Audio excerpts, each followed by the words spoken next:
રાજ્યમાં ગેસના પુરવઠાની અછતને કારણે હોટલ અને રેસ્ટોરન્ટ ઉદ્યોગ ગંભીર સંકટમાં મુકાયો છે. છેલ્લા 5 દિવસમાં કોમર્શિયલ ગેસ સિલિન્ડરના ભાવમાં સીધો 100% વધારો થયો છે, જેનાથી ગ્રાહકોના ખિસ્સા પર પણ બોજ વધવાની શક્યતા છે. અગાઉ જે 21 કિલોનો ગેસનો બાટલો 2200માં મળતો હતો તે હવે 4200 સુધી પહોંચી ગયો છે. આ ભાવ વધારો હોટલ સંચાલકો માટે મુશ્કેલી ઊભી કરી શકે છે. ત્યારે વાત કરવામાં આવે તો જે પૂરતો સપ્લાય નથી અને આ સ્થિતિમાં ગેસના બાટલા 4200માં વેચાઈ રહ્યા હોવાના આક્ષેપો પણ થઈ રહ્યા છે.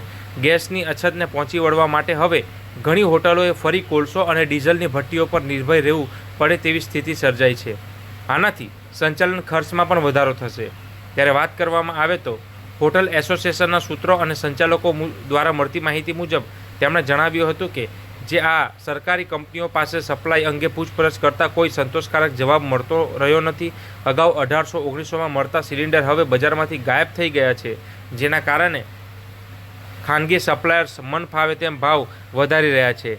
જો આગામી 2-3 દિવસમાં ગેસનો પુરવઠો સામાન્ય નહીં થાય તો તમામ હોટલોએ પોતાના ભાવપત્રકમાં 10થી 15 સુધીનો ભાવ વધારો કરવો પડશે, જેની સીધી અસર સામાન્ય જનતાની થાળી પર પડશે અને આવનાર દિવસોમાં ભાવ વધવાની પણ શક્યતા છે તેવું તેમણે જણાવ્યું હતું.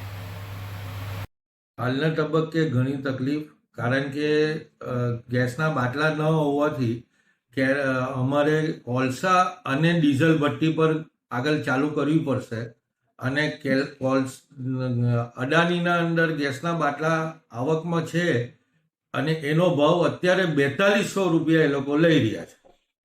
એ જ 21 કિલોના બાટલા 200 રૂપિયા પ્રમાણે બાટલા અવેલેબલ થવાની શક્યતા છે અને હમણાં છેલ્લા 5 દિવસથી 4200 રૂપિયા પ્રમાણે લઈએ છે. હવે આગામી સમયમાં ગ્રાહકો જે છે એમના પર કેટલો બોજો આવી શકે છે, ફટકો કેટલો? એમાં કંઈ નહીં તો છેલ્લા જેમ ઘણી દુકાન હોટલવાળા 5% ગેસ ચાર્જ કે જે બિલોમાં લખે છે એની જગ્યાએ 10% મેનુ વધારો થવાની શક્યતા ખરી.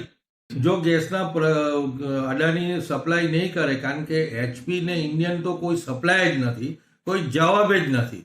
જે બાટલો 1800-1900 રૂપિયા મળતો હતો એ તો કોઈ તેની કોઈ દૂર દૂર સુધીની કોઈ શક્યતા દેખાતી જ નથી. હવે આપણે એ અડાણીના 2300 રૂપિયાની જગ્યાએ 4200 રૂપિયા બાટલો લઈએ એટલે 100% એ તમારે ભાવ વધારવાની મૂકવા જ પડે.